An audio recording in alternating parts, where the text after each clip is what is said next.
আমার কাছে একটা জিনিস মনে হয়, আজকে সমকাল তো এখন 21 বছর, টকবকে যুবক, জনগণের ভাষায় যেন কথা বলে সমকাল, সেটা প্রত্যাশা করি। আমার কর্মজীবন শুরু হয় কিন্তু সাংবাদিকতা দিয়ে। আমি দীর্ঘ 1 যুগেরও বেশি সময় ধরে জার্নালিজম করেছি এবং পেশাগতভাবে এই জার্নালিজম করেছি।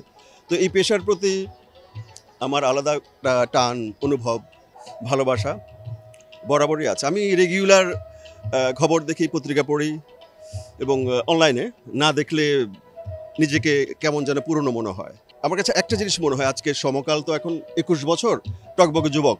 তো এই যুবককে একটা কথা বলার আমার খুব ইচ্ছে, কারণ এই যুবককে আমি ফলো করি, আমি দেখি মানুষ যা ভাবে, মানুষের চিন্তায়, মগজে, মননে, ভাবনায় যা কিছু আছে, আমাদের নিউজ মিডিয়া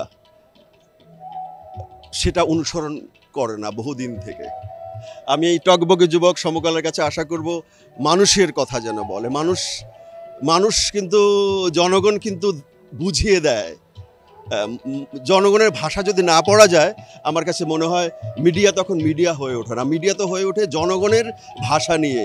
আমি সমকালের কাছ থেকে জনগণের ভাষা শুনতে চাই, জনগণের হৃদস্পন্দন শুনতে চাই, জনগণের ভাষায় যেন কথা বলে সমকাল, সেটা প্রত্যাশা করি। শুভ জন্মদিন, অনেক অনেক প্রত্যাশা।